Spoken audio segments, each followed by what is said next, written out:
캐나다의 한 언론은 한국은 주변국들 때문에 단 하루도 취할 날이 없다고 말하면서 캐나다는 동네 외국인이 한 명만 여행 가도 때로는 그 자체가 지역 뉴스에 보도되는 일도 있을 정도로 아무 일이 일어나지 많은 지루한 국가이지만 한국은 캐나다의 10년치 사건이 한 달 안에 일어난다면서 한국 주변국들이 한국에 대해서 시비를 걸고 도발한다는 취지의 보도를 전한 바 있습니다. 특히 이번 한국에서 벌어진 요소 차차 등 주변 이웃국의 행동이 매우 특이한 모습을 보였습니다. 중국과 일본은 한국이 소수 문제를 오히려 국내 정치에 이용하고 한국을 조롱하는 모습을 보여줬는데요. 현재의 한국의 요소수 문제는 아직도 일부 지역의 문제가 다소 없지는 않은 상황 같긴 합니다만 그럼에도 불구하고 범정부 차원과 기업들의 노력으로 요소수 문제는 대거 완화가 된 모습입니다. 특히 중국의 경우에는 한국이 중국을 제쳐두고 염소를 공급할 나라들을 빠르게 컨택하는 국면이 나오자 그제서야 계약해두었던 요소를 세관에서 풀어줬으면서도 자신들이 대국에 면모를 보여줬다는 뻔뻔함을 보였습니다. 하지만 이미 중국에 대한 신뢰는 바닥을 쳤고 앞으로 특정 자원 등을 중국에 올인하는 것에 대해서 전 산업 분야에서 경계해야 한다는 것을 깨달았습니다. 애초에 97%의 요소를 중국에 의지한다는 것 자체는 크게 잘못된 일이었고 계란을 한 바구니에 담지 않는다는 진부한 교훈을 다시 뼈저리게 깨닫게 된 것입니다. 한국대외연구원은 중국은 물론 일본 등 주변국의 이러한 쏠림 현상이 여전히 심하다고 지적하면서 최소한 한 국가의 50% 이상에 의지하는 는 없도록 계속 위험 관리를 해야 한다고 경고하고 있습니다. 게다가 중국은 한국을 이웃급으로 생각해서 중국이 자리를 베풀어 요소를 내어준 것처럼 하고 있지만 실제 중국 내부에서는 한국을 매우 우습게 생각한다는 다양한 정황이 실제로 등장하고 있는 상황입니다. 중국 정부는 뜬금없이 한국을 매우 훌륭한 올림픽 가족이라면서 한국을 치켜세웠습니다. 이처럼 요소수 사태와 베이징 올림픽을 통해 중국은 절대 신뢰하면 안 되는 국가로 다시 한번 분류된 것이죠. 하지만 이러한 사건을 가장 반가해하며 조롱한 것은 누구나 집착하듯이 역시 이웃 국가라는 일본입니다. 일본은 한국의 요소수 문제가 터지자 연일 헤드라인에 한국의 망조가 들었다는 기사를 내보내는 데 지쳐 없었습니다. 특히 산케이 같은 경우에는 한국은 일본의 수출 규제를 당해놓고 그 교훈을 되새기지 못한다고 훈계를 했고 다양한 일본 매체에서도 한국은 항상 일이 터지면 소 잃고 외양간 고치는 듯 한다고 조롱하는 모습을 보였습니다. 일본이 한국 악재를 반가워하는 것은 최근 기시다 내각이 들어서며 일본을 돋보이게 하려 하기 때문입니다. 그 대표적인 것이 최근 일본의 확진자가 거의 사라졌다는 것을 대대적으로 홍보하면서 한국을 조롱하는 것입니다. 물론 한국에는 확진자가 폭증하며 위중증 환자도 계속 신기록을 갱신하는 듯 좋지 않은 상황이긴 하죠. 그러나 지금까지 방역 상황을 검토해보자면 일본이 한국을 거론할 정도의 수준이 되냐는 반문을 하게 됩니다. 도쿄 올림픽 때 전 세계적 망신을 당한 것이 불과 3개월 전이었다는 것을 모라새로 일관하고 있습니다.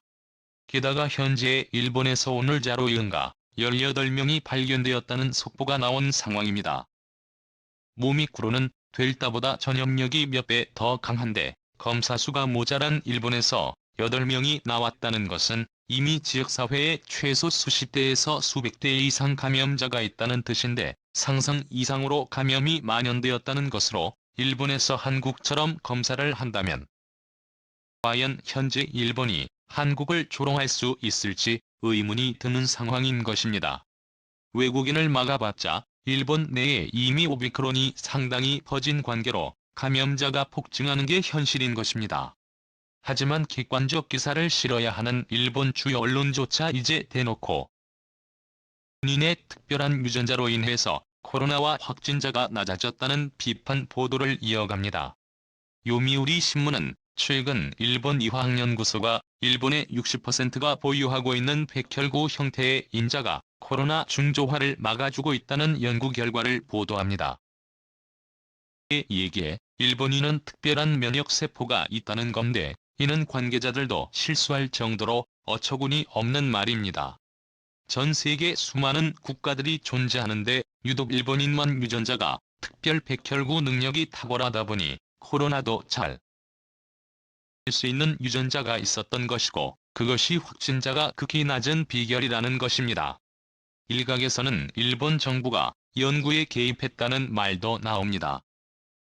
과학연구소는 일본 정부의 문부성 산하기관으로 정부 자금으로 운영되는 곳이기 때문에 일본 정부가 원하는 말을 충분히 하고도 남는 것이라는 의견입니다.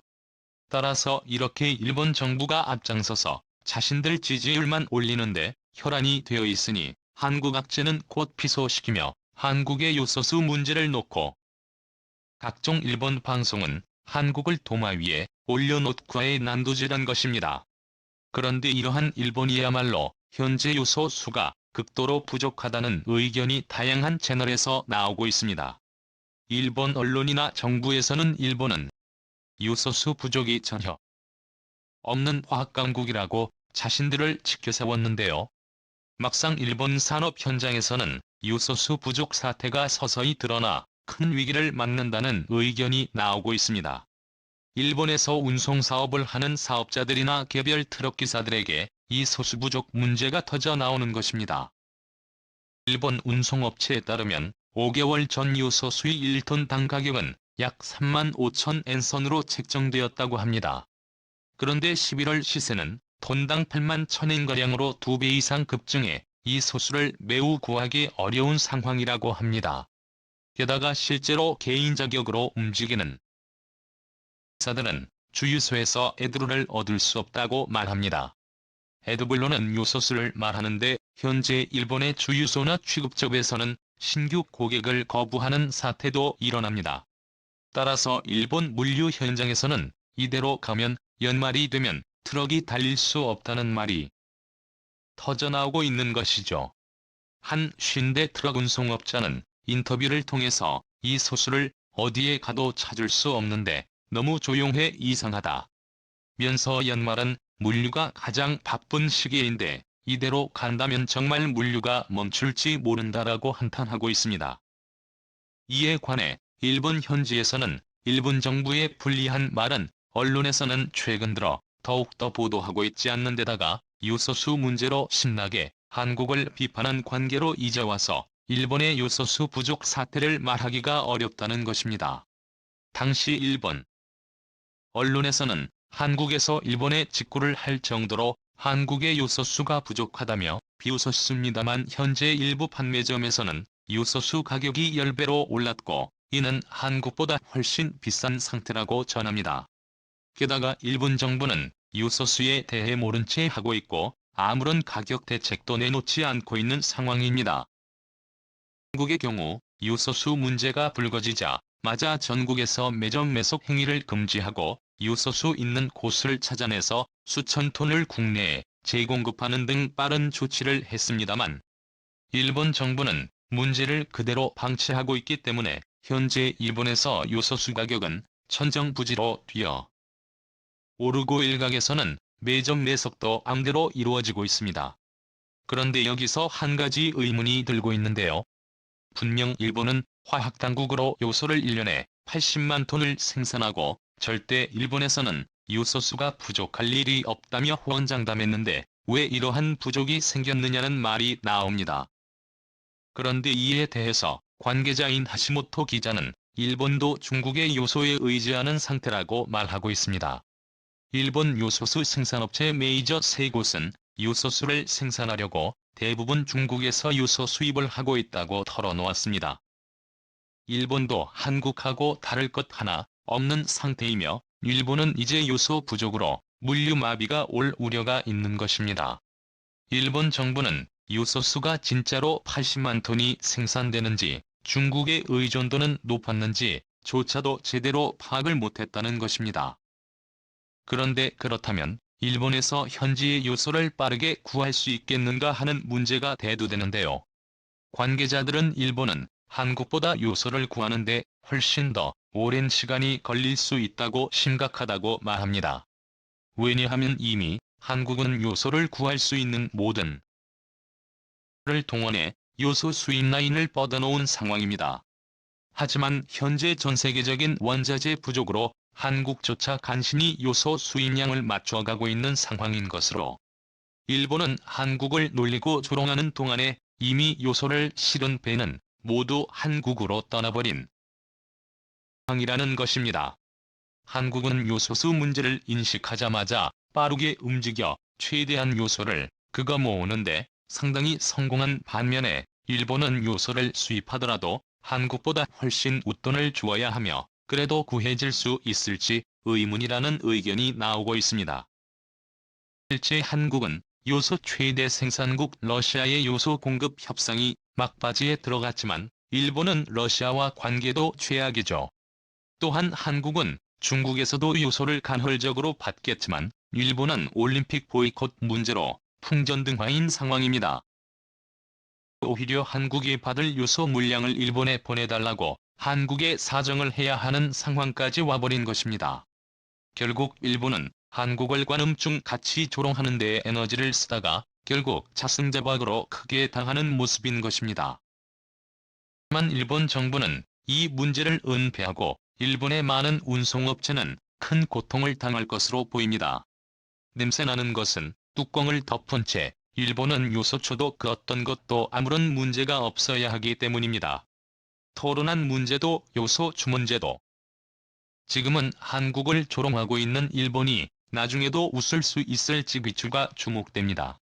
다음은 관객들의 댓글입니다. 경제, 군사, 외교, 문화 강국이 되는 것만이 우리가 살 길이다. 중국이나 일본이 아무리 우리를 괴롭히더라도 우리는 꿋꿋이 하고 더 강해질 것이다. 참조 나라가 어쩌다 저 지경이 된 건지 우리나라가 앞으로 조금만 더 힘내서 강해지면 제대로 스스로 무너질 때 이웃나라라고 도와주고 극단주의자 하지 말자. 우리는 아직도 중국의 그늘에 살고 있구나라는 것을 다음 세대가 깨달기 전에 얼른 하루빨리라도 더 강해져야 합니다. 만약 정말 만에 하나 일본이 요소를 구하지 못해 우리나라에 도움을 요청하면 이런 지하에 거절하시길. 정말 어쩔 수 없이 도와줘야 한다면 최소 100배 이상의 가격으로 팔길 바란 저들은 무드로 도와줘도 입사 닫고 없던 일로 만들 테니 하루빨리 중국 의존도가 높은 분야부터 다변화가 필요합니다. 중공은 언제든지 돌변합니다. 늘 소중한 소식 고맙습니다. 트래블튜브 밈의 큰 성공을 응원합니다. 거짓말 마라, 일본의 요소수 부족하지 않다. 이렇게 한국에서 소리내주자. 요소수 부족 위기에서조차 숨기고 발표를 하지 않는 기시다의 이중성을 드러나게 해야 한다. 한국의 요소수 한 방울이라도 말라. 수출하지 말라. 꼴 좀 보자. 우리나라가 선진국이 됐다고 하나 주변 나쁜국들이 틈만 나면 괴롭힘을 주고 있기에 앞으로도 국난은 계속될 것입니다만, 국민 모두가 지금까지처럼 힘을 모아 타계의 후손에게 강한 나라를 물려줍시다. 한국에 핵무기가 없는 상태로 대놓고 중국에 큰소리를 못 치는 상황. 과거 현재까지 미래도 핵무기가 없다면 민국 만세.